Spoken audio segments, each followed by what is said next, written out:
Bonjour à tous. Alors, on va démarrer cette... là, pour le coup, je ne vais vraiment pas parler, je vais laisser la main à Isabelle. Mais on démarre une deuxième conférence vraiment liée à la gestion de projets d'âme. Et avec trois expertes. Avec Isabelle, notre directrice conseil d'âme. Léa, qui devient presque bientôt une légende, donc tout ce qui est déploiement du DAM, qui est notre Chief Operating Officer. Oh, c'était classe, tout le monde comme ça. Et puis Héloïse, récemment arrivée, avec déjà une belle expérience dans la gestion de projet d'âme.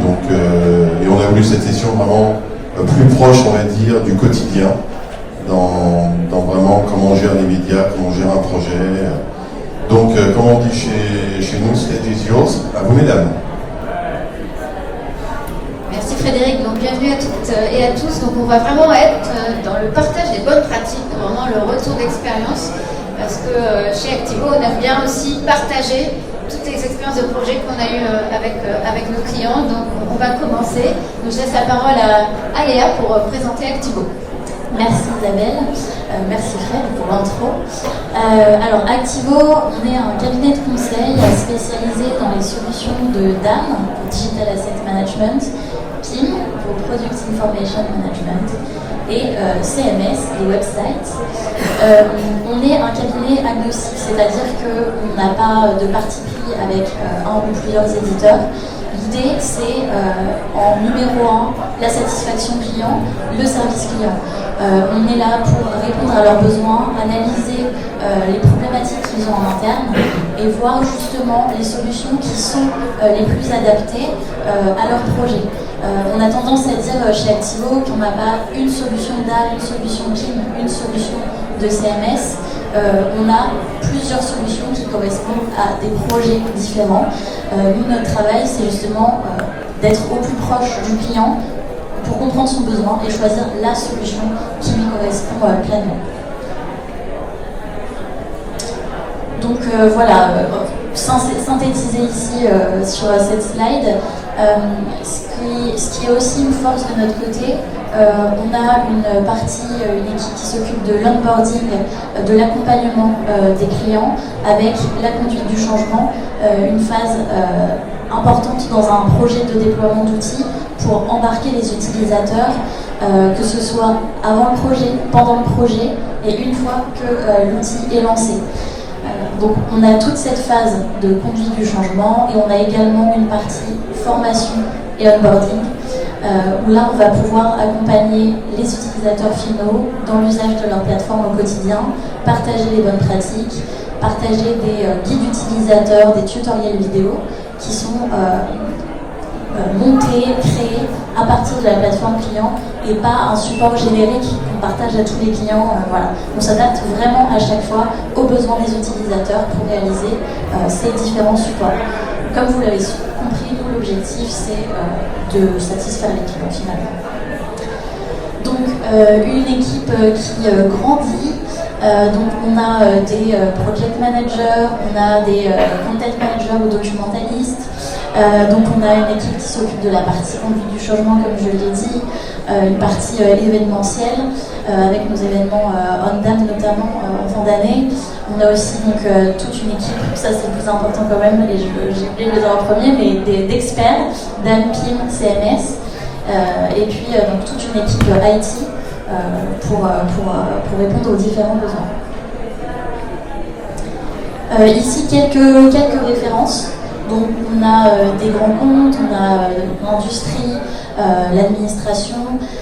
Ici, vous avez simplement une petite partie, mais voilà des projets qu'on a pu mener, que ce soit la partie RFI, RFP seulement, c'est-à-dire accompagner dans le choix de la solution, ou encore l'intégralité du projet, donc accompagner dans le choix de la solution, déployer la solution chez le client et rester présent à l'aide d'une documentaliste pour veiller justement aux bons usages, enrichir les indexations et être à disposition du client pour traiter les différents contenus au mieux dans sa plateforme.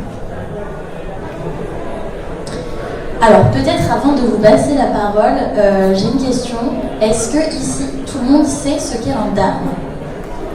Est-ce que c'est clair pour tout le monde? Il ne faut pas avoir honte, puisque c'est un acronyme qu'on utilise beaucoup. Ça va? Parfait. Peut-être quelques précisions sur les nouvelles fonctionnalités, parce que ça évolue très vite. Ouais.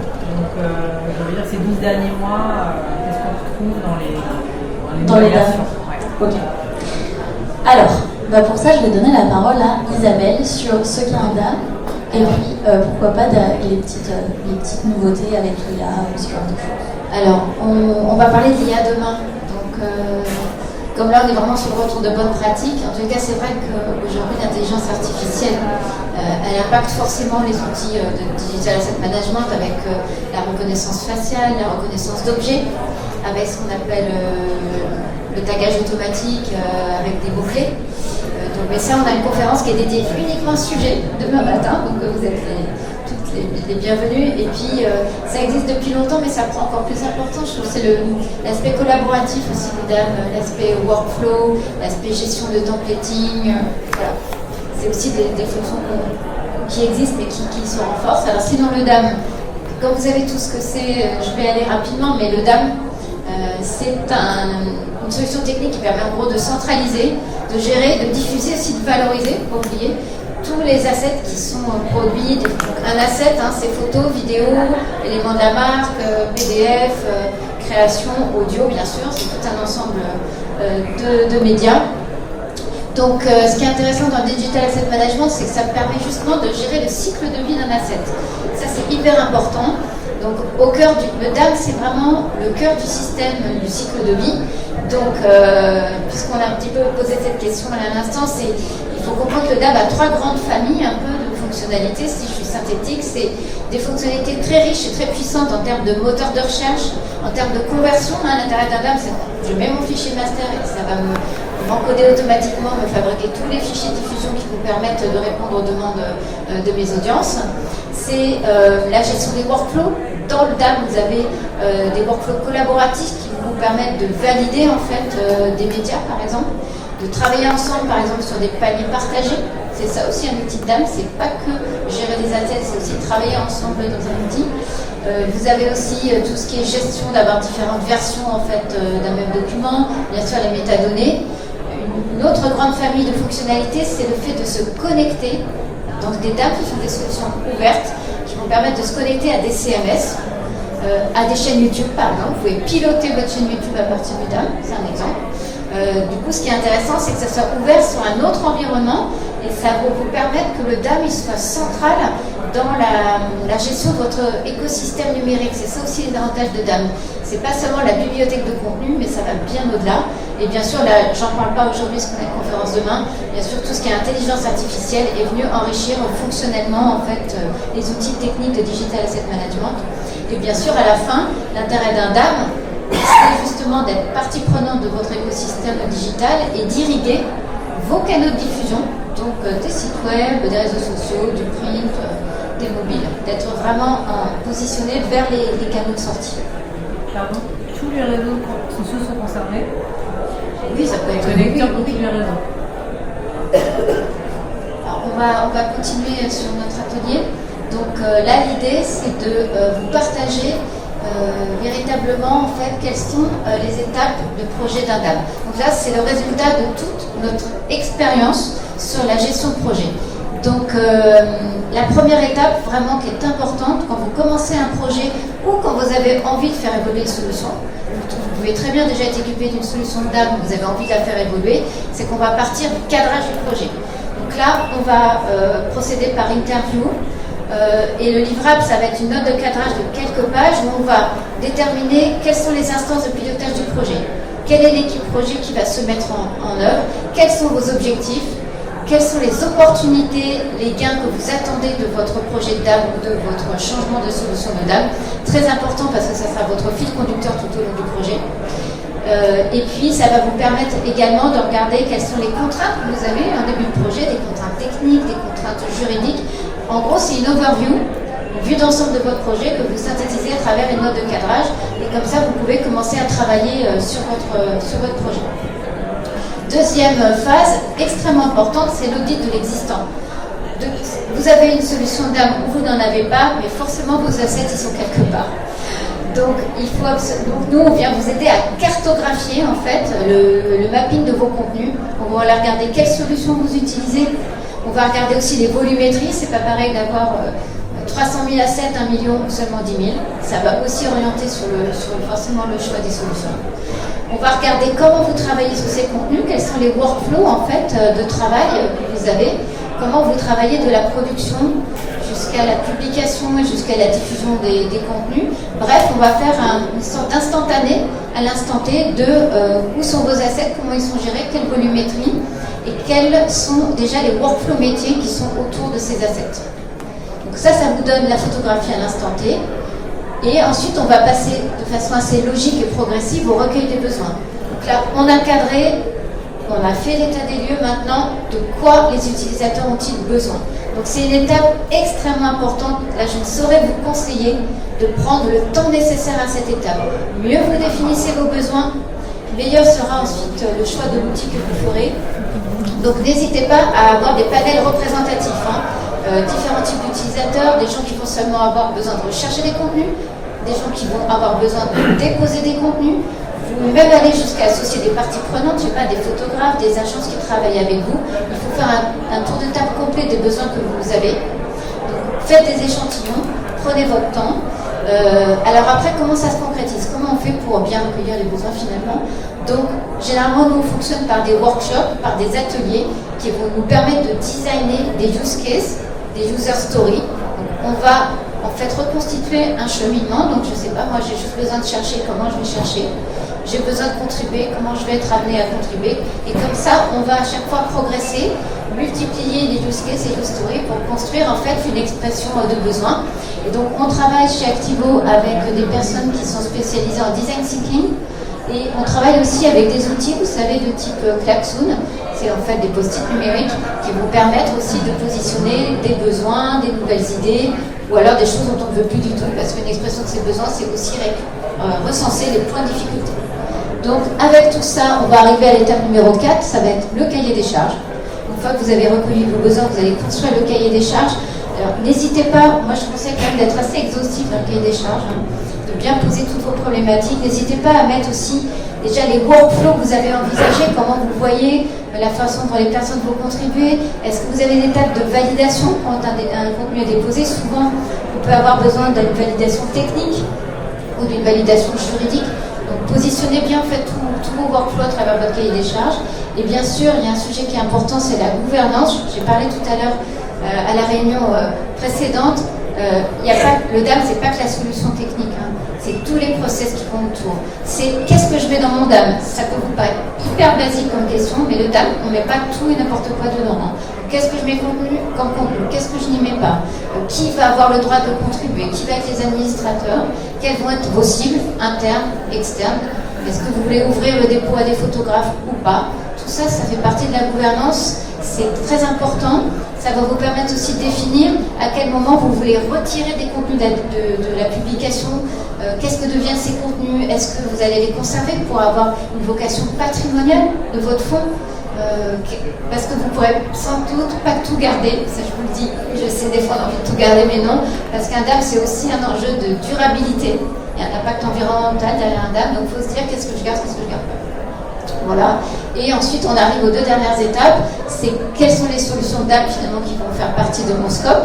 Donc, est-ce qu'on peut juste regarder la slide d'après? Voilà, donc chez Activo, chaque année, nous constituons une cartographie des solutions de DAM du marché. Alors, comme le dit souvent Frédéric qui est là, c'est pas une course.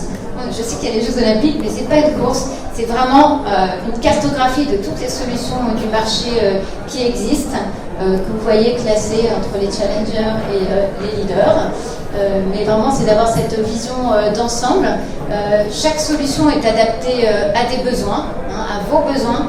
Et ça, c'est notre rôle de vous aider justement à trouver la bonne solution adaptée à vos besoins. Et bien sûr, comme l'a rappelé justement Léa, on est complètement agnostique, indépendant évidemment des solutions qui vous sont présentées.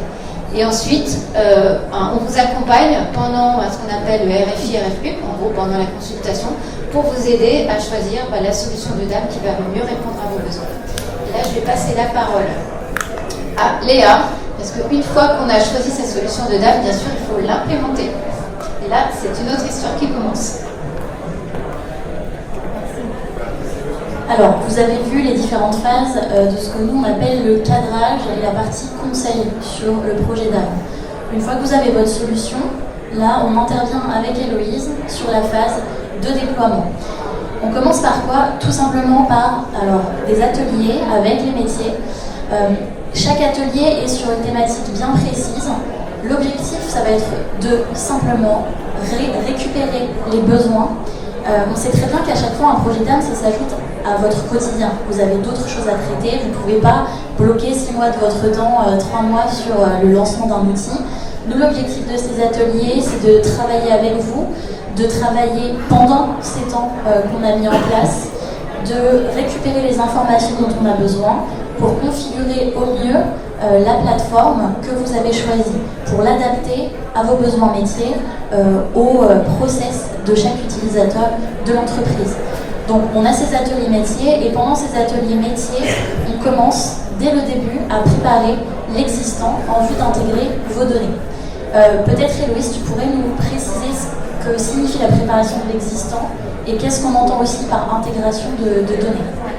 Alors tout simplement, ça va être de faire un état des lieux des contenus que l'on possède. Ça va nous permettre dans un premier temps d'identifier par exemple certains doublons qu'on ne voudra pas intégrer dans le nouveau DAM, certains contenus obsolètes, aussi revoir des formats de fichiers, privilégier les formats master et bannir d'autres types de formats de fichiers. Ensuite, tout simplement, ça va nous permettre de donner les bons réflexes pour l'intégration, en vue de l'intégration des nouveaux contenus dans la nouvelle solution DAM. Et donc cette intégration, c'est tout simplement le transfert des fichiers et des métadonnées qui sont associées aux fichiers, donc c'est-à-dire le titre, le copyright, les droits d'auteur. Donc l'objectif du DAM, de toute façon, c'est de centraliser l'information sans perte de données. Tout simplement. Et donc après, tu passes aux tests et recettes, il me semble. Oui. Une fois qu'on a intégré les données, on va faire les tests et la recette globale de la plateforme. Bien sûr, les tests, on en fait à chaque étape de configuration. Quand on configure les profils utilisateurs, quand on configure nos scripts qui nous permettent de récupérer vos données, des tests, on en fait continuellement. Mais là, quand on parle de tests et recettes, c'est vraiment avant de lancer la plateforme, de la mettre dans les mains des utilisateurs finaux. Suite à ces différents tests, on arrive du coup à la partie formation. L'objectif, c'est une fois que nous, on a mis en place le DAM au sein de votre entreprise, pour votre marque, c'est que vous soyez pleinement autonome, que vous n'ayez plus besoin de nous et que vous puissiez gérer vos contenus, vos utilisateurs, que vous ayez les clés en fait. On va donc mettre en place des formations, bien entendu, dans un premier temps en présentiel ou à distance selon vos besoins. Et on va aussi vous fournir un kit de formation en autonomie. Si vous avez un collaborateur qui est recruté 6 mois plus tard, qui ait les clés justement pour se servir de l'outil. Comme je le disais, nous l'objectif, c'est que vous soyez autonome, c'est que les utilisateurs comprennent simplement les fonctionnalités de votre outil. Donc toutes les formations, les guides utilisateurs, les vidéos, tout ça c'est fait à partir de votre propre base avec vos contenus pour que ça parle vraiment aux utilisateurs qui l'utilisent. Et enfin, on a la partie accompagnement dans la prise en main. C'est pas parce que les utilisateurs sont formés que tout va rouler. Je suis désolée de vous dire ça.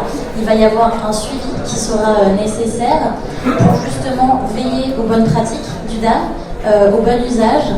Et puis, c'est là qu'intervient notamment Héloïse, si je prends un exemple chez Activo, en tant que documentaliste, pour enrichir l'indexation. Enrichir l'indexation, ça va permettre tout simplement de faciliter la recherche utilisateur. C'est également donc veiller aux bons usages, challenger aussi les utilisateurs sur les types de contenus qu'ils vont mettre à disposition. Donc c'est vraiment un travail continu et c'est pour ça que la route ne s'arrête pas finalement dans ces différents projets. Un DAM, ça évolue comme votre entreprise évolue, donc continuellement ce sera de la prise en main, des challenges et de la formation. Alors, important, chez nous, on en a déjà parlé, mais on a des personnes spécialisées dans la partie design thinking, conduite du changement. Chez Activo, on ne voit pas d'autres moyens de mener un projet sans lier ces projets à la conduite du changement. Comment est-ce que ça s'apparente? On a toujours l'exemple, pour faciliter les choses, de l'iceberg. La gestion de projet, peu importe le projet, que ce soit PIMDAM ou autre chose, c'est toujours la partie émergée de l'iceberg.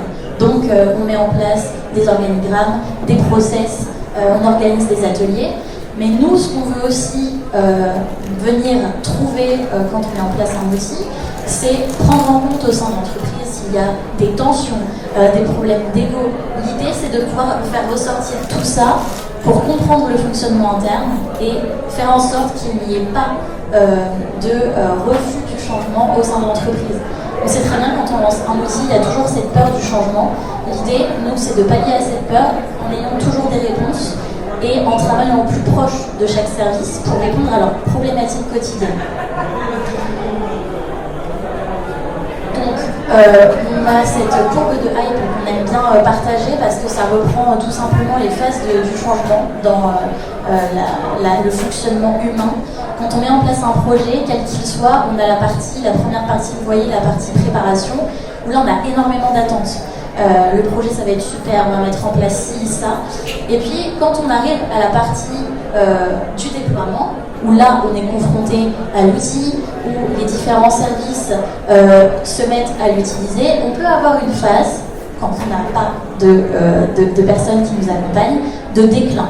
L'idée de la conduite du changement, c'est quoi? C'est à ce moment de déclin, justement, de continuer d'être là pour accompagner les utilisateurs, les impliquer, prouver que justement l'outil peut répondre à leurs besoins. Mais c'est énormément de communication. À ce moment-là, l'objectif pour nous, c'est de repérer si des personnes lâchent un petit peu et se disent « bon, de toute façon, moi, ma médiathèque, je me la ferai de côté et tout ». Non, on est là pour comprendre les besoins, comprendre les objectifs, poser les questions, et si besoin de prendre plus de temps avec tel ou tel service, on le fera. Notre objectif, une fois qu'on vous laisse les clés de tout ça, c'est de s'assurer que vous êtes justement dans la partie pérennisation, le fameux plateau de productivité que vous pouvez voir, où là, on est sur une adoption. C'est-à-dire que les différents services utilisent l'outil, ils ont compris que ça répond à leurs problématiques du quotidien, à leurs besoins, et donc on a une formation continue, on a des nouveaux... C'était ça ma question que je voulais te poser, Léa, c'est qu'est-ce qu'on fait quand on est au creux de la vague? Si je peux dire ça comme ça. Au creux de la vague, il faut sans cesse communiquer. Si on arrive au creux de la vague, ça veut dire qu'on a des équipes qui refusent le changement et qui se laissent un peu abattre en se disant finalement voilà, ça correspond pas du tout à mes attentes, c'est pas ce qu'il nous faut. Il faut absolument communiquer et impliquer, c'est-à-dire reprendre les bases. Comment vous travaillez aujourd'hui et montrer à quel point la solution DAM va permettre justement de supprimer plein d'étapes de leur travail et de faciliter l'usage. Mais ça, on ne peut pas le faire sans communication. Donc l'important, c'est la communication, que ce soit via, je sais pas moi, des petits weekly, via des newsletters, des réunions en one-to-one avec chacun. Nous, l'idée, c'est d'accompagner au mieux les services qui auront l'outil en main pour répondre à leurs problématiques. C'est pas simplement de leur mettre un nouvel outil X ou Y dans les mains et dire bon voilà, on a fait notre travail. Non, l'objectif, c'est qu'on réponde à leurs problématiques du quotidien, avec des notions peut-être de workflow selon les besoins, et tout ça dans une plateforme unique finalement.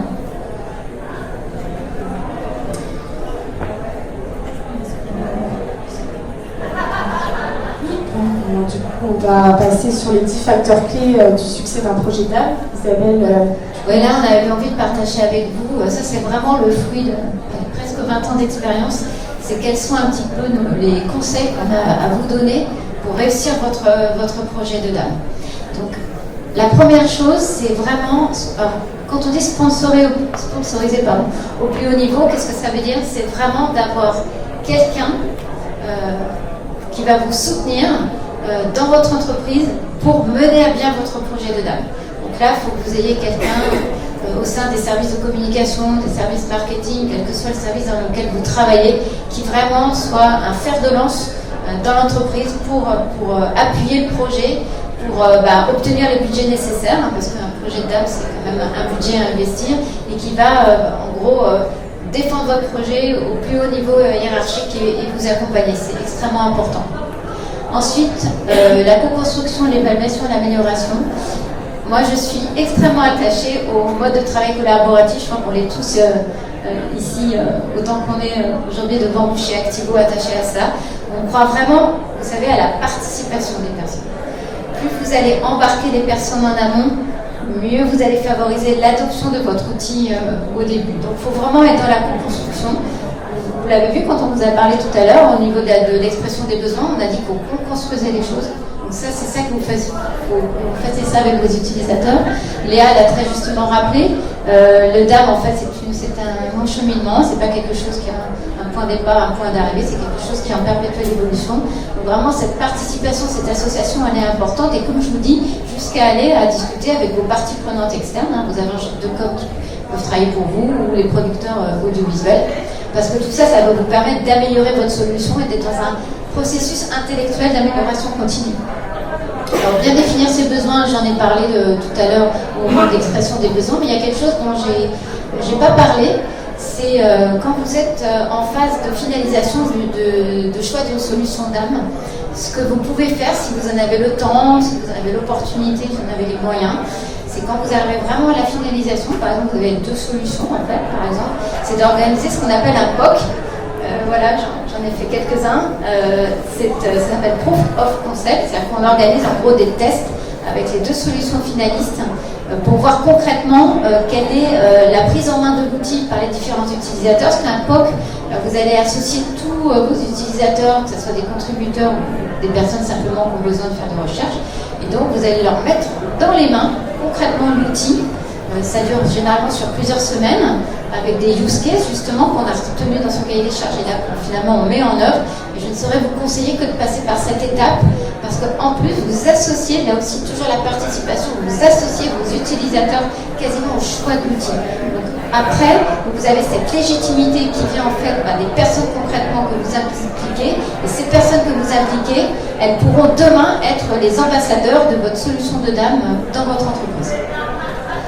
La gouvernance, j'en ai parlé tout à l'heure, là aussi, un DAM, c'est pas qu'une solution technique, c'est même justement qu'une partie de la solution, c'est vraiment penser à mettre en place une gouvernance, à savoir ce que vous voulez mettre dans votre DAM, quels sont les process métiers auxquels ça va répondre, comment vous allez justement définir tous ces workflows avec les personnes en interne, qu'est-ce que deviennent les assets une fois qu'ils sont dépubliés, enfin c'est toute cette logique qui va vous permettre de gérer vos assets du moment où vous les intégrez dans votre outil jusqu'au moment où justement vous les dépubliez. Ça va même jusqu'à penser par exemple à du stockage à chaud de vos assets. Est-ce que à un moment donné ça va pas passer sur du stockage à froid? Peut-être que vos assets seront moins disponibles mais vous les aurez quelque part et ça peut vous coûter moins cher. C'est toute cette logique qu'il faut que vous ayez en tête qui fera partie des clés du succès. Et puis il y a la gestion en mode agile, Léa. La gestion en mode agile, c'est on s'adapte. On n'est pas dans peut-être des cabinets un peu stricts où on vend tant de jours, on fait tant de jours. On s'adapte aux besoins du client. Si on a besoin de diminuer les jours à un endroit pour prendre plus de temps à un autre, on le fait. On s'adapte aussi au calendrier du client, ça c'est très important. Où j'ai déjà eu le cas, on m'a appelé en disant écoute, là j'ai un gros projet, il faut qu'on fasse un stop pendant 1 mois et on se recontacte dans 1 mois pour la suite parce que là toutes les équipes sont sur eux, ça sert à rien.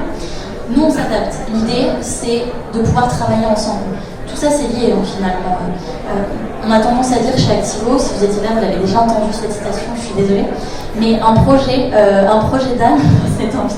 Un projet d'âme chez nous, on dit toujours que c'est 5% de techno et 95% d'humain.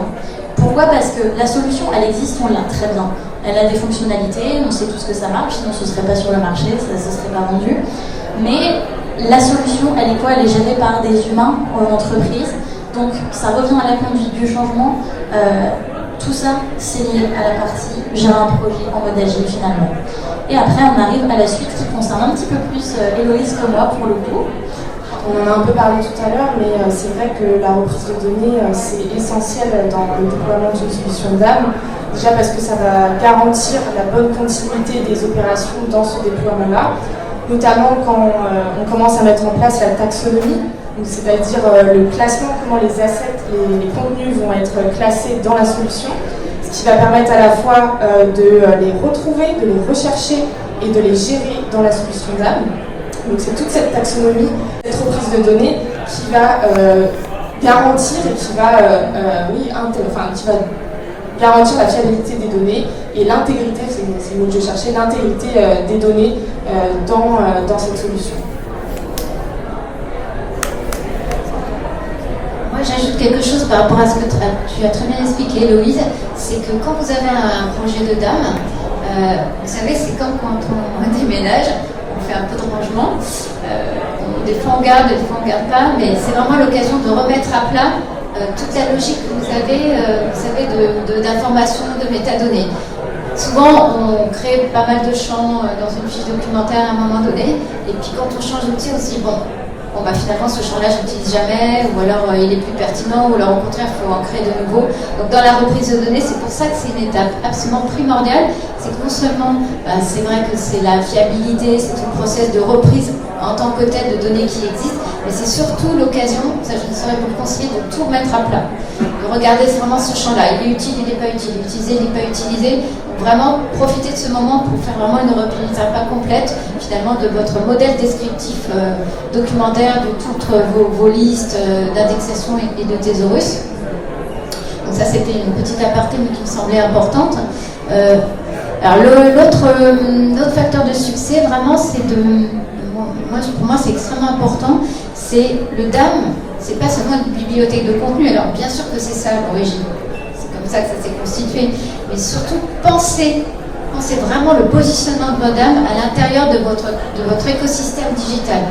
Le DAM, il ne vit pas tout seul, le DAM, il y a des producteurs qui viennent l'alimenter, donc est-ce que je peux automatiser de l'intégration de données, du dépôt de données qui viennent de mes producteurs? Est-ce que mon DAM, forcément, il va aider en fait à diffuser des contenus sur des canaux?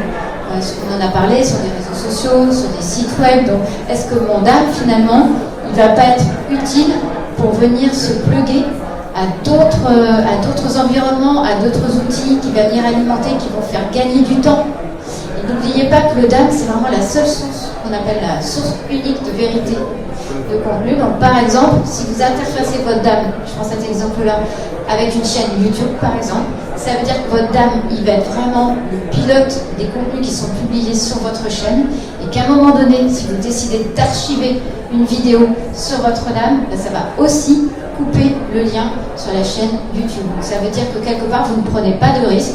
À partir du moment où vous pilotez ça depuis votre DAM, ça va propager en fait cette dépublication, et ça va vous permettre comme ça de ne prendre aucun risque juridique et de garder finalement au bout du bout la cohérence de l'image de votre marque, parce qu'un DAM est au service quand même de l'image en fait de votre entreprise, de votre marque. Donc très important de penser à ça au début et d'associer les différents services communication, marketing qui travaillent sur ces outils, ces environnements avec vous, de les inclure en fait dans votre projet. Et les deux dernières parties, on en a déjà beaucoup parlé, donc je ne vais pas forcément y revenir dans le détail, mais ce que je voulais dire, surtout peut-être parler de la communauté du DAM, ça on n'en a pas du tout parlé. Je ne sais pas si vous êtes familier avec la notion d'employé advocacy. Vous savez, c'est de faire de vos salariés les meilleurs ambassadeurs de votre marque. Et ben, c'est pareil pour le DAM.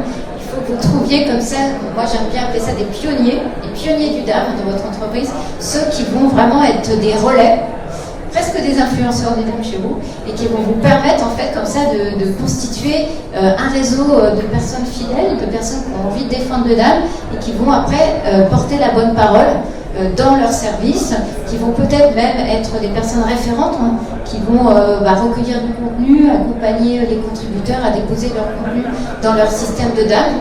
Ces communautés, pensez-y dès le début de votre projet en fait. Pensez à qui vous avez repéré qui pourrait avoir une appétence pour ces outils. Associez-les dans la co-construction du cahier des charges, associez-les dans les phases de test. Léa en a parlé tout à l'heure, vous pouvez très bien associer en fait des personnes de votre entreprise dans les phases de test et des recettes, que ce soit du back-office ou du front-office. Et comme ça, après, ils seront vos meilleurs ambassadeurs.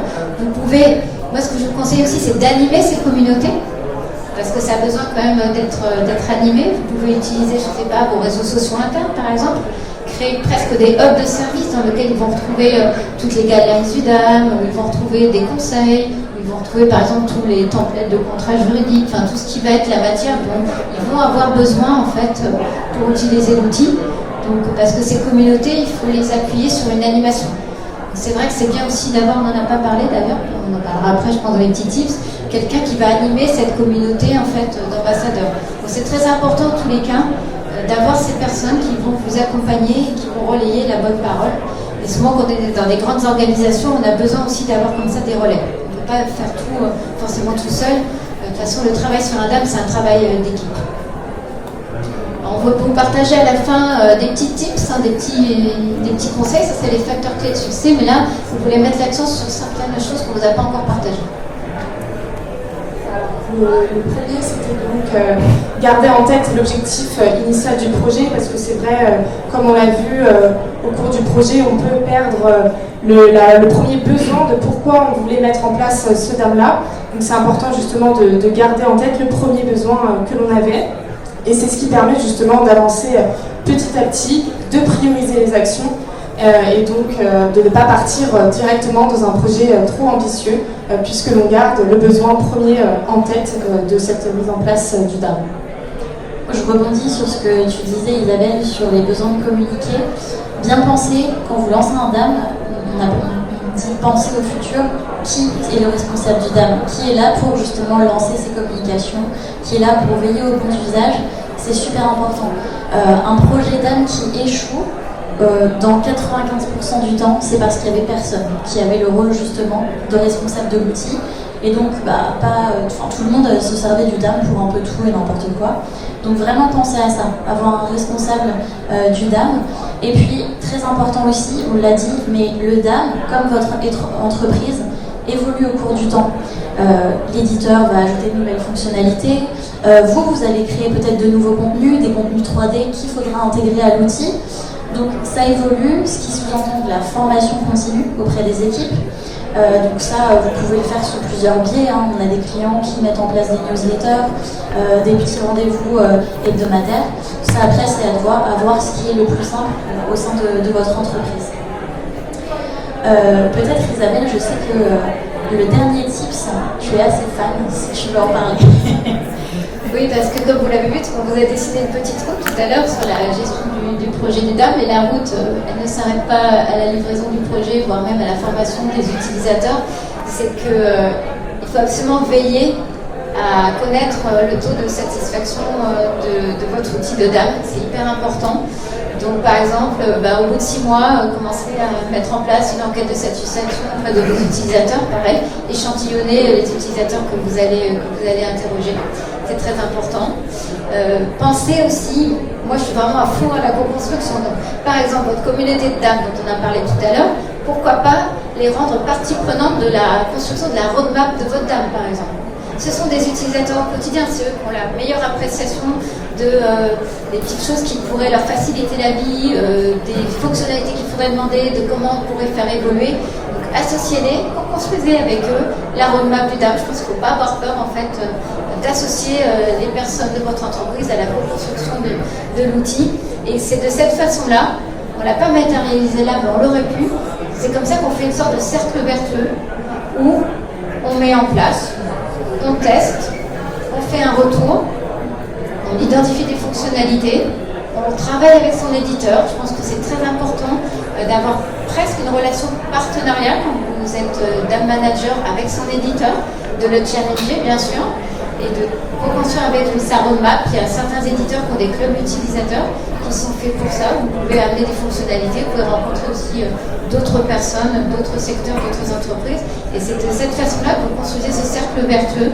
Et vous faites attention à toujours faire évoluer votre DAM et à toujours répondre aux besoins des utilisateurs. Je crois qu'au cœur de notre métier, qu'on soit documentaliste, chef de projet, moi j'ai commencé comme documentaliste, chef de projet au conseil, c'est vraiment au cœur, c'est l'expérience client. Et ça aussi, c'est l'ADN d'Activo, d'être fait sur cette problématique-là. Voilà ce que je voulais un petit peu partager avec vous. Et bien sûr, mettez en place des KPI, de regarder, par exemple, si à un moment donné, vous voyez qu'il n'y a plus personne, il n'y a plus de nouveaux utilisateurs, voilà, il faut vous demander qu'est-ce qui se passe.